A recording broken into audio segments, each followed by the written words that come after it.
Jurnalist olmak kolay değil. Yaz, kış, cenk, yer depremesi ya da başka olaylarda jurnalist hep işte lazım olsun, hep dört göz baksın. Dün misafirlikte bizden önce de anladınız, jurnalist Agası Mamadli. Zaman hayır olsun saygılı seyirciler. Efirde Laf Edelim Büyük Ağlayan programımız. Hoş geldiniz Agası bugün bizim programımıza. Hoş buluştuk. Jurnalist dediğim gibi kolay o iş değil. Siz kayılsınız bu fikirle? Jurnalistika sayılır dünyada hem riskli profesyonellerin içerisinde. Ben ailem jurnalistika bende oldu. Bu dolaylarla, olaylar ki oldu. Bu olayların beni yaptığı jurnalist. En son olaylar. Ben Gagauzya'ya daha geldim. Daha 80'li yılların sonlarında, 90'larda buradan röportajlar yaptım. Ondan başka bu olayların her yerde ben Karabağ'da olayların içerisinde oldum, Çeçenistan'da olayların içerisinde oldum, Tacikistan'da hatta Afganistan'a bile yani bu olaylar hep olayların içerisinde ve benim jurnalistikam geçti daha çok riskli yerlerde. Mesela bu bilirsiniz Beslan'da, Ossetya'da olaylar oldu. Hep olayların içerisinde onu canlı yayın yaptım orada TRT için. Yani ne kadar yaşamam olduysa hep olayların içerisinde oldum. Bu çok şeyler de gözümle gördüm tabii ki. Her şey de bize gösterildiği gibi olmuyor. Yani biraz görürsen farklı şeyler çoktur. Agası siz bileyim hani büyüdünüz, doğdunuz, sen büyüdünüz Azerbaycan'da. Küçüklüğünüz nasıl geçti? Vardı mı nasıldı böyle bağlantı jurnalistikanın? Belki nasıl bir sevdiği, götürücüyü bir ekranda görme. Neden, nasıl çekitti o? Küçüklüğünüzü biraz şıklanca mı anladasınız? Evet, küçüklüğümden ben böyle riskli profesyonellere daha çok meyilliydim. Ben söylesem mesela küçük vakti ben derdim ki ben büyüyende olacağım dalgıç, vadalas. Bu her şeyi yapardım bunun için.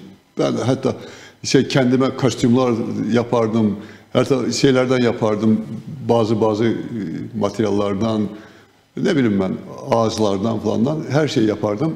Kamıştan böyle suyun altına girerdim, durardım. Yani ama ele getirdi ki benim işim ondan sonra ben daha çok kino sanatına daha çok odaklandım. Ondan sonra ben kino üzere gittim okumaya. Daha sonra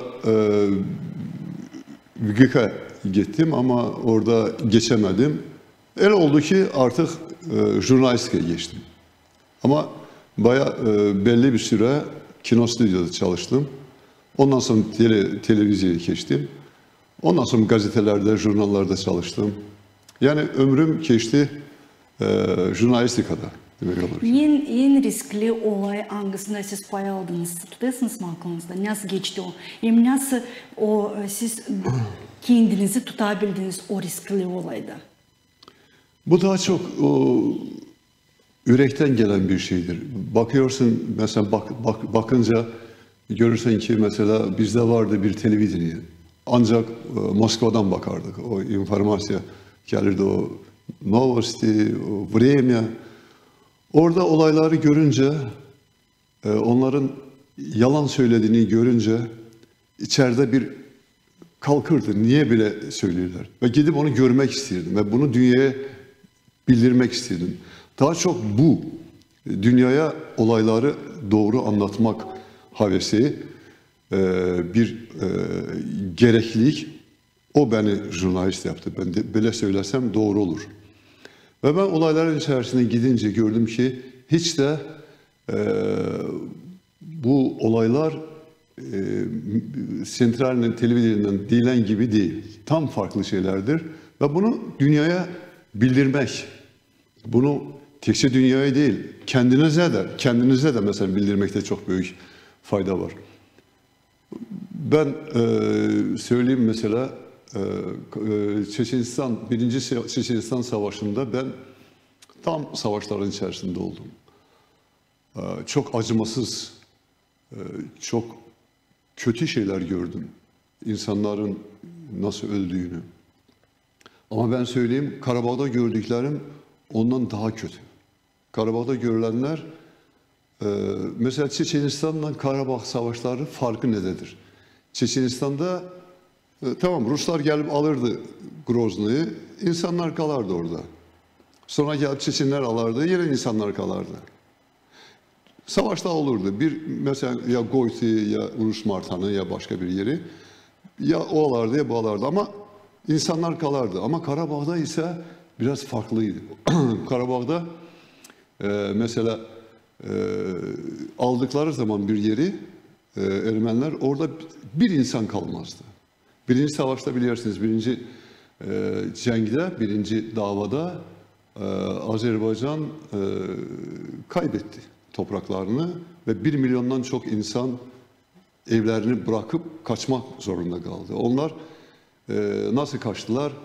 Onlar evlerini, giyimlerini, hepsini bırakmak mecburiyetinde kaldı. Çünkü ya ölüm ya kalımdı. Kalınlar ise alındı esir. Zaложники gibi. Zaложnik, yani alındı, onlar plennik. Ve onların çoksu öldürüldü, çoksu yoktur. Onlar kayıp gibi giderler. Ona göre kimse kalıp kaybolmak ya ölmek istemediği için kim ne becerirse ele kaçtı. Bu olayların içinde bulunurken böyle yukarıda, başın yukarında belki böyle kurşunlar uçuyorlar. Nasıl o hangi duygu size yardımcı oldu? Tutmak kendini dik de korkmama da kaçmama orada. Niçin yani elbette böyle riskli olaylarda insan psikolojisi biraz başka türlü işler. Bu böyle şimdi ben söyleyeyim size. Orada o insanların o derdini görünce, o ölenleri görünce sayırsan ki ben kimseden değilim artık. Yani bu insanları derdini anlatmak için, bu insanların feryadını, bu insanların acısını dünyaya anlatmak için ya bir ben olmasam ne olacak? Allah daha iyi bilir. Allah isterse insan canını düz yolda da alır. Ama istemezse yalının içerisinde, ateşin içerisinden de çıkarsın. Yani bu böyle bir şeydir. Benim bir dostum vardı. Dan. Bu Avrupa'dan, Avusturya'dan. Biz onunla Çeçenistan'da olduk. Çeçenistan'da olduk. Orada bir Goytu'da çok bir acımasız bir savaş oldu. Orada hatta şey oldu, bir химический оружие derler. Kimyasal bir şey kullandılar. Российский sila. Orada ölenler çok oldu. Bu ağladı. Dedi ben bundan sonra çıkmayacağım evimden. Gideceğim, çıkmayacağım evimden. Adam gitti evine ama bir yıl sonra haberini duydum ki evinde bir barda oturup piva içerken kalbi durmuş da ölmüş. Yani insan nerede kim ne olacağını bilmeyi olmaz. Ama o ateşin içerisinden çıktı. Ne kadar ateşlerin içerisinden çıktı bir şey olmadı. Ya insana ne olacağını bir Allah'tan bahsediyor. Hiç kimse bilmez. Ama şimdi bana böyle bir meraklı gelir. Elbette şükür Allah'a hani bizde böyle olaylar burada yok da bize lağım olmuyor böyle kurşunların altında işleme. Diyelim siz bir yerde cenk oldu, orada yaptığınız işinizi. Sonra başka yere gittiniz. Nereden bu gücü aldınız, korkmadınız? Hangi ideyle siz bu işi... Şimdi ben size söyleyeyim. Ben Karabağ'da savaşların içerisinde oldum. Orada ben en acımalı yani çok şeyler gördüm orada. Mesela bu Hocalı şey oldu, katliamı, insanları öldürdüler orada. Orada ben gördüm ki tamam Ermeni kuvvetleri vardı orada. Ama bunun başında duran 366. Polk, Rusya'nın polkuydu. Yani insanlara tanklarla, puşkalarla, toplarla gelen, onların evini bombalayan bu polk. Alay değiller, 366. Ermeniler onun ardından gelirdiler. Artık insanların kesmek burasını. Ve bundan sonra Azerbaycan kaybetti. Psikoloji sarsıldı. Ve çok toprakları koydu çıktı. Ve böyle bir çok büyük sarsıntı oldu. Çeçenistan'da bu olaylar olduktan sonra bildim ki burada da çok yalanlar oluyor. Ben Çeçenistan'da gittim, artık orada tanıştım, hatta Cevher Dudayev'le. Yani orada prezident oldu, üçüne tanıştım ben. Yakından yani. Hem Yandarbeyevi tanıdım, hem Aslan Maskadov'u tanıdım. O biri Paleva komanderler, hepsini tanıdım. Çoksun röportaj yaptım. O röportajlar yayınlandı hem Azerbaycan televizyonunda hem de Türkiye'nin TRT televizyonlarında. Yani ben hem de tek Azerbaycan değil, başka yerlere de işbirliği yaptım yani. Onların da istediğine göre onlara da mesela materyaller verdim. Şimdi ben gördüm ki her yerde bu insanlığa karşı duran bir kuvvet var. Yani imperya kuvveti.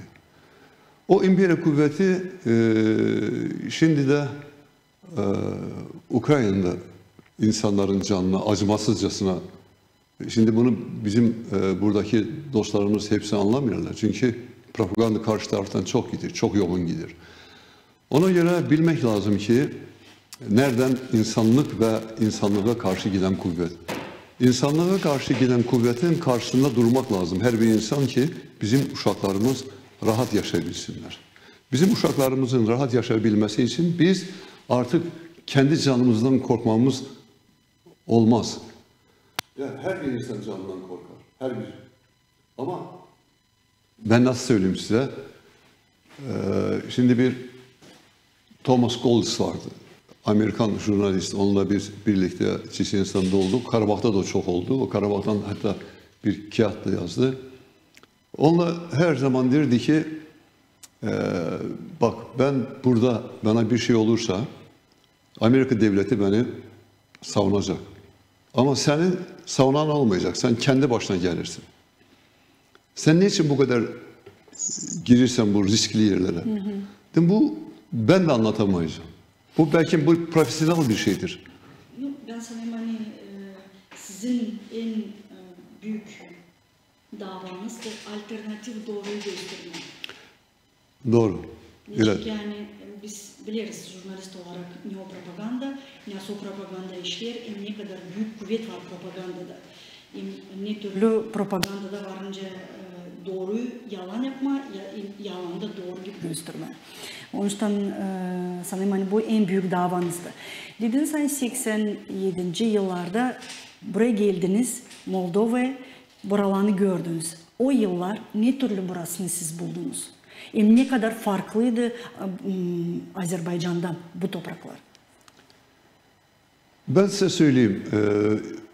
Geçmiş Sovyet Respublikalarında ister Moldova, ister Azerbaycan, ister neredeyse bir problem vardı. Bir problem vardı. Her bir insan ister yaşasın, her bir devlet, her bir millet istesin yaşasın, serbest, kendi adetlerini göstersin, yaşatsın. Kendi çocuklarını kendi ana dilinde rahat öğretebilsin. Kendi historiasını, kendi folklorunu, kendi geleneklerini, kendi dünyasını tanısın ve yaşatsın. Ama Sovyet vaktinde vardı bir şey. Vardı Ruslar ve Rus olmayanlar. Yani bir fark vardı. Yani böyle bir ayrım vardı. Kim ne isterse desin. Ay vardı birlik, ay vardı güzel yaşamak, ay vardı. Ben Sovyet vaktini yaşamış bir insanım. Komsomol'da olduğum, o birisinde de her şeyde yani. Ben gördüm bu işleri ki öyle değil. Ben mesela ne zaman gittim Rusya'ya öğrenmeye, ben bilmezdim Rusça o kadar. Tramvayda bir kadın, biz kendi aramızda konuşurduk tramvayda, yavaş yavaş konuşurduk. Bura Rusya'dır, burada yalnız Rusça konuşursun. Burada yani biraz hatta böyle çok aşağılayıcı bir şekilde. Nasyonalizm. Ondan sonra dedim ya bu nedir ya, beraberlik, Sovyet nasıl oluyor bu, böyle bize küfür ederler böyle, yani bir tramvayda bir... Hepsimiz bu devletin yaşayanlar. Evet. Ya da ki biz giderdik mesela bir yerde yemek yerken falan. Ha derler, ha geldiler buraya Kafkazlılar falan, burada doldular. Dedik ya doldular yani bu Sovyet değil mi? Yani niçin böyle aşağı bakıyorlar? Onda siz de Ruslar oradan kaldırın bizden. Böyle yani olmaz yani böyle aşağı bir devletse. Ondan başka bir şey söyleyeyim yani şükür Allah'a şimdi insanlar yaşayırlar. Herkesin evi var, evinde banyosu var, makinesi var, çamaşır yıkama, paltarları yıkama, herkeste plastos var. Sovyet vaktinde hiçbir şey yoktu. İnsanlar banyoya giderdi, haftada bir kere durardı kuyrukta. Cümle banyosu. Yani şimdi böyle bakmak olmaz. Her şeyde indiki iyi şeylerde, işler şeylerde görmek lazım. Sovyet zamanında tamam savaşlar, cengler yoktu mu? Vardı. Novosibirsk'ta o kadar insanlar katlettiler ama onu bize söylemezler. Ya da Azerbaycan'da Mingəçevrdə insanları katlettiler. Ya o insanlar sürdüler, sürgünler oldu, insanları o kadar represiyalar oldu. Milyonlarla insan öldürüldü, milyonlarla. Yani bir, iki değil. Hem de mesela Azerbaycan'dan götürsek, alardılar en akıllı, en intelligent insanları alardılar, onları kurşunla öldürerdiler. Ya bunları görmek lazım. Ya açlıktan ne kadar insan öldürdüler, açlıklardan. Yani iskustin açlık, yani yalandan insanın son tikesini alıp elinden açlığa bırakmak. Yani bu bilerekten. Bizim halk da bu dönemlerden geçti böyle zor vakitlerden. Ya, aynen. Şimdi bugünkü var Moldova'da bir dinçlik, bir barış var. İnsanlar yaşıyor. Bunu korumak lazım. Bunu dışarıdan bunu bozmak isteyenler çoktur. Ve buna karşı gitmek lazım. Şimdi bakın Ukrayna'ya çok kötü söyleyenler var. Ukrayna kiminse üstüne gitmedi. Ukrayna ya bir insan üstüne gelirse eğer kendini korumazsa o insan değil. Kendini koruyacak mecbur. Evet. Ukrayna kendini koruyor. Kimse bundan... Ve Ukrayna ondan başka Moldova için de garantidir. Ukrayna'nın varlığı, Ukrayna'nın kendini koruması Moldova için de ve bütün Avrupa için de bu garantidir. Çünkü bu savaş eğer Ukrayna giderse o durmayacak Rusya. Doğru. Geldiniz Moldova'yı gördünüz burasını, beğendiniz. Burada düşündüğünüz kalma. Neden böyle seçim oldu? Neden burasını seçtiniz? Neden dünyada Azerbaycan'da kimin kalmadınız? ne olacağını bize bir masal var derler. Nerelisin dedi. Hala şimdilik evlenmedim bilmem. Ben aile kurdum. Yani benim eşim Gagavuz Moldova vatandaşı. Ve ondan sonra burada yaşamaya karar aldık. Ama burasını beğendiniz. Beğendim. Burada kendi milletimin içerisinde hem Moldovanları hem Gagavuzlar tabii ki ben çok severim. Ve kendimi burada ve burada ben yaşıyorum. Ben burada çocuklarım büyüdüler. Çocuklarım buranın vatandaşı. Ve ben bu Moldova'yı, Gagavuz halkını mutlu görmek isterim. Ve bunun için elimden gelen her zaman yaparım. 3 uşağınız var. Allah sağlık başlasın onlara. Onlar sizin yolunuzu, üçünden birisi seçti mi? Olsaydı hepsi kendi yollarını mı seçti? Sizin zanaatınızı aldılar mı kimse? Yok, benim çocuklar hatta söylerdiler. Ben de jurnalist olmak isterim babam gibi. Derdim çocuklar ne isterseniz olun. Bana sorarsınız ben çok da kayalı değilim. Ama siz bak bilirsiniz. Yani ne isterseniz olursunuz. Ben bu yaşamı yaşadım, bu kadar gördüm de kimseye yani siz bakın seçiniz ama kimse jurnalistika seçmediler. Psikolojiye var, yani medisinada var. Yani böyle kendilerinin küçük oğlum kendi işi var. Onda eğitim sistemidir. Sektörü, eğitim sektörü. Yani herkes kendi işindedir. Benim zanaatımla giden olmadı. Yok önce sormayın, göreriz bir güzel bir anmak premiyası. Geçen de Baku'da size bu premiyi verdiler. Daha derinden varınca manadasınız. Ne iş için verdiler bu premiyi, ne manası onun?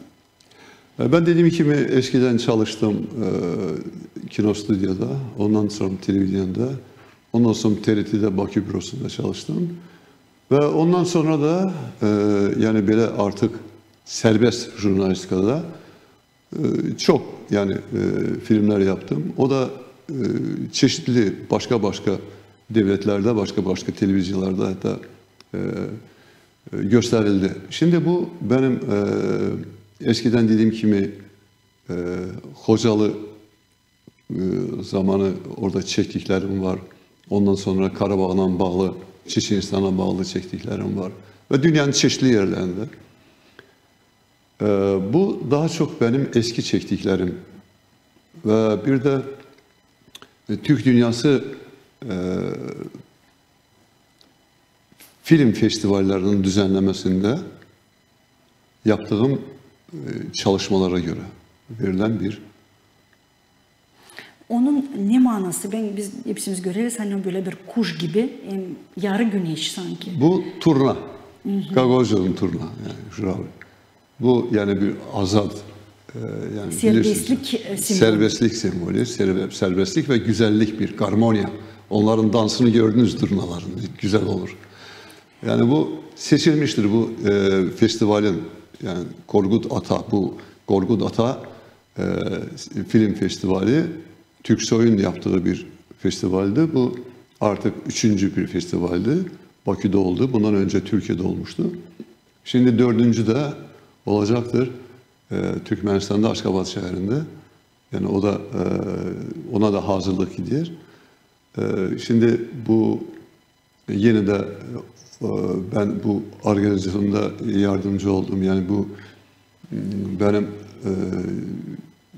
Türk dünyasında çok dostluk yaptığım kino rejisörler, senaristler çoktur. Çok yakın dostlarım var. Ve bunlarla ben bundan önce Adana orada Altın Koza Film Festivali'nde orada artık düzenledim Türk dünyasıyla ayrıca bir sektör. Orada yine de ister Yakutya, Saka'dan, ister Altay'dan, Hakasya'dan, Tataristan'dan, Çuvaşya'dan, her yerden Kumuklar, Nogaylar, Gagavuzlar oraya davet ettik. Ve orada da çok güzel geçti ve çok yüksek seviyede. Bundan önce Altın Koza Film Festivali'ne